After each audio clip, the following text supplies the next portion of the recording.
Ever found yourself stuck in that frustrating gap between brilliant ideas and actual action? You plan, you dream big, but somehow that initial spark just, well, it fizzles out. Well, today on the Deep Dive, we're unlocking the secrets of the Psychology of Laziness by Mohammad Shakeel. It's a really fascinating book that pulls back the curtain on why we delay and, crucially, how to flip that script, how to move from intention to, well, getting things done consistently. Yeah, our mission here is really to unpack the core reasons behind procrastination and maybe reveal some surprising reserves of time you might not even realize you have. We'll also explore how our brain chemistry really drives our actions, and then, most importantly, give you some practical, actionable insights. This isn't just theory, it's stuff you can use right away. Right. That feeling of having these great thoughts, these plans, but struggling to turn them into something real, it's so common, isn't it? Like Shaquille asks, what's the point if you stay up all night planning and never put it into real action the next day? What does he actually call this problem? He calls it the bug of procrastination. Mm-hmm. And he sort of breaks people down into three categories when dealing with it. First, you've got those who overthink constantly, but without ever really getting diligent. Second, people who are keen to work but maybe lack the talent or the skill yet. And then the third group, those who are both diligent and talented.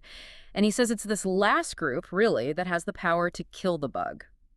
It's one thing to talk about it abstractly, but Shaquille really grounds this in his own experience, doesn't he? Tell us about his personal lazy to busy story.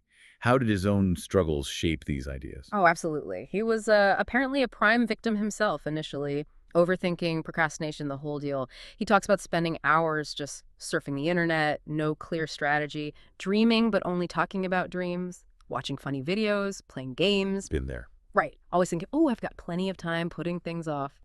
And seeking perfection was a big one, he realized, which often meant he just couldn't start. So what changed? What was the turning point for him? How did he break out of that? Well, his transformation started when he began really analyzing what was going wrong, like meticulously. He dove deep into understanding the mind, energy systems, how they sync with the body.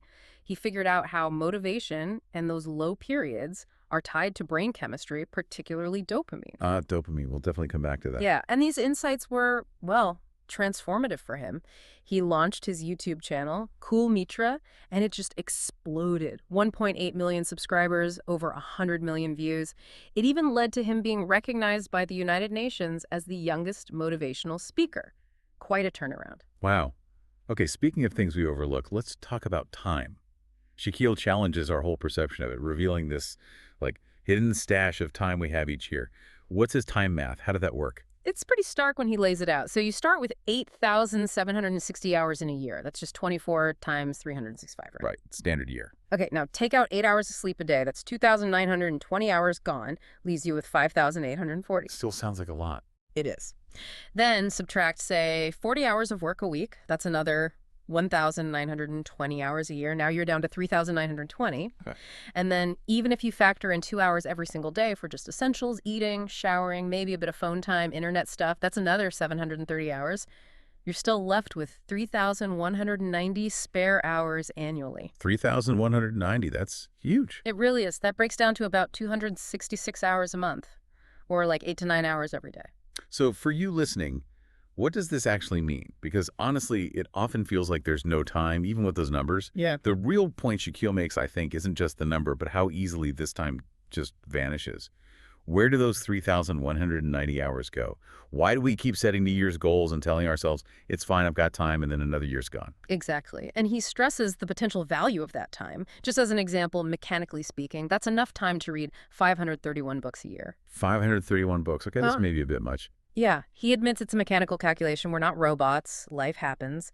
But his point is, even if you dial it way back, say, 5 books a month, or even 11, that's still a massive amount of knowledge. It's not just wasted time, it's lost opportunity. And why the focus on books specifically? Well, he uses some really powerful examples. Think J.K. Rowling became a billionaire through writing. Or Jeff Bezos starting Amazon selling books. Now it's the biggest marketplace for them. And Warren Buffett, the wizard of the stock market, right? He constantly credits his success to reading financial books. It's about learning from others' expertise. That really hits home, learning from others' mistakes instead of having to make them all yourself. Because life is too short for that. Precisely. Okay, so that unnoticed time is one thing.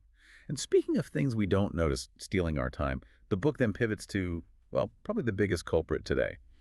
Smartphone addiction. Get this, research says people check their phones maybe 100 times a day, but most of us think it's only 30 or 40.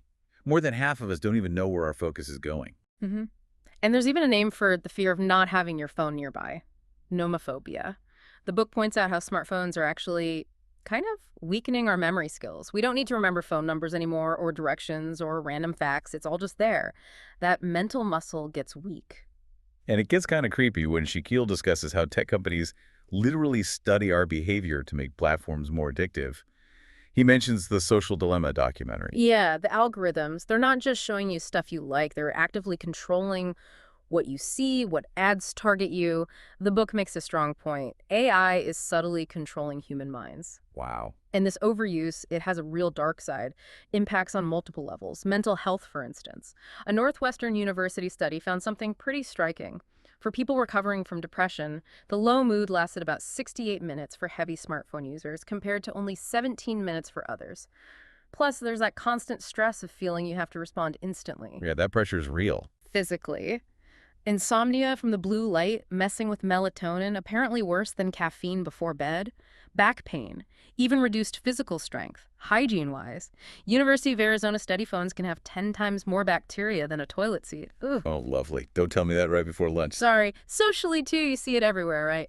Communication gaps in families, friends sitting together but ignoring each other. A University of Maryland study even linked it to increased selfishness. But maybe the biggest hit is cognitive. Our attention spans are shrinking significantly. We get conditioned by TikToks and Reels to need a new hit every 20-30 seconds. So focusing for even a minute or two becomes hard, let alone watching a 15-minute tutorial or, reading a book. That slow erosion of our ability to focus deeply, that's the really scary part, I think. So what's a practical first step the book suggests, just to get a handle on it? It's simple, but potentially eye-opening. Go into your phone settings, check the screen time report, see exactly how much time you're spending on each app. For a lot of people, he says, it's a real wake-up call. Okay, that's definitely actionable. I might be afraid to look, but I should. Right, let's shift gears a bit. From external distractions like phones to internal motivators. Why do we feel so fired up about something at the start and then, poof, the excitement just vanishes? What's going on chemically in our brains? Okay, so the book really focuses on dopamine here. That's the key chemical messenger. It's what creates that craving, that drive, that motivates consistent hard work. It's part of the brain's reward system, and it kicks in whenever we feel thrilled or excited about something. It literally gives you that initial rush, that push to do something. And we all seek those good feelings, right? Yeah. It's fascinating how the book contrasts how dopamine gets released, like in destructive things, smoking, drugs, even excessive gaming, where you get that high from winning or leveling up, versus how it's released from productive achievements. The book puts it simply, you choose what sort of task you want to invest your brain in. That's quite a thought, isn't it? It really is. And the reward system works because achieving even small goals, seeing progress at the gym, figuring out a tricky problem releases that dopamine, which then encourages you to keep going. The source also mentions other happiness hormones briefly: serotonin, oxytocin, the love hormone, endorphins, and how their levels really dictate our overall mood.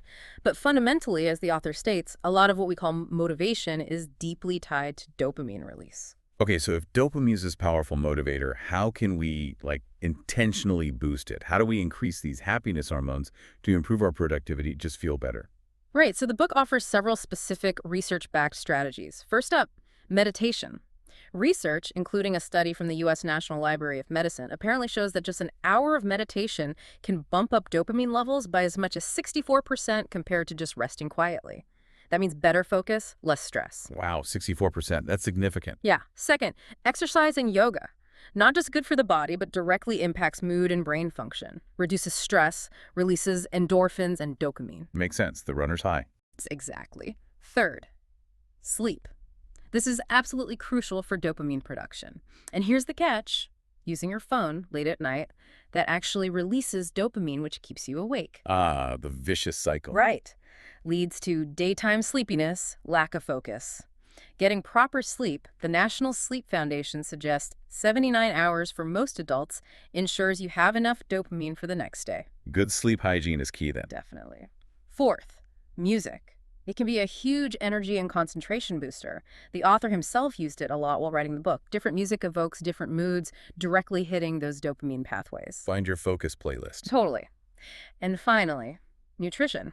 Simple but true. You are what you eat. Your diet directly affects your mood, your brain chemistry, everything. So paying attention to what fuels you makes sense. Yeah. Okay, so we're understanding the brain chemistry better. What about the nuts and bolts of setting goals and actually starting? The book says the biggest push is required in starting the work. We all know that feeling.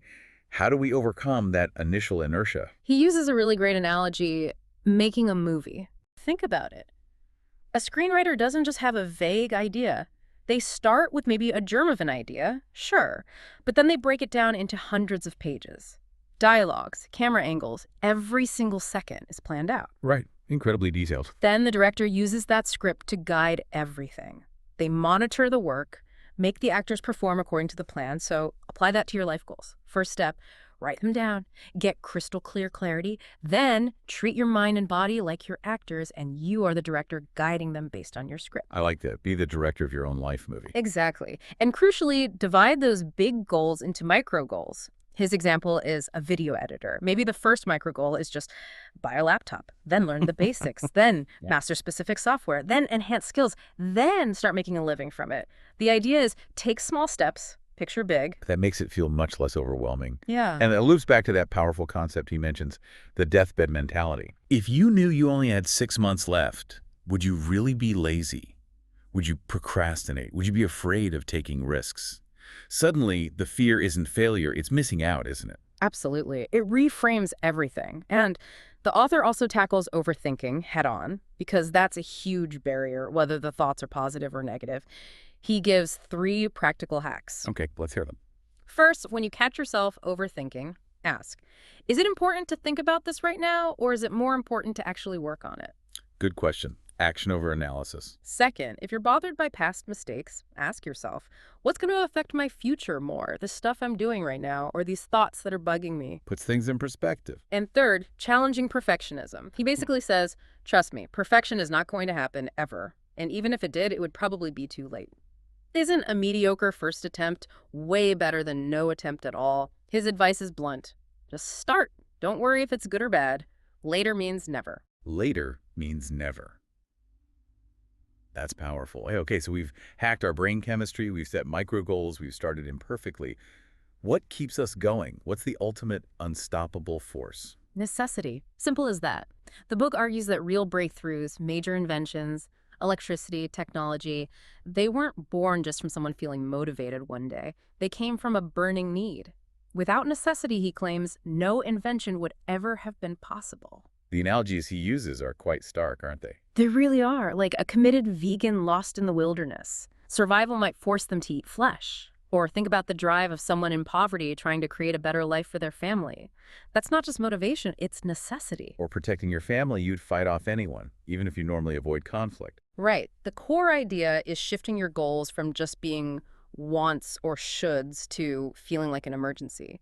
They need to be connected to a big motif: earning money to clear debt, providing for your kids, achieving financial security.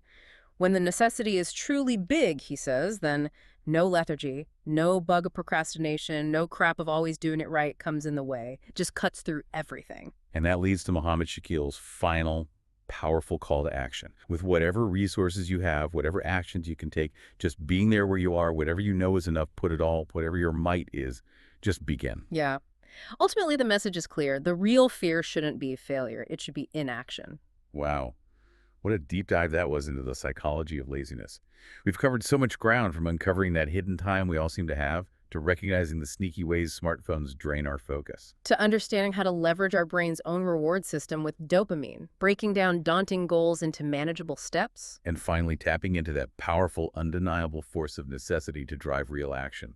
We really hope these insights give you some tools, some perspectives to maybe transform how you approach your own goals. Use that spare time, harness that inner drive. It's often there. Just wait. So here's a final thought for you to chew on. Think about one goal you've been putting off. What would it actually take? What circumstances, what shift in perspective for that goal to move from being a someday wish to an absolute undeniable emergency in your life, compelling you to act right now without any more delay?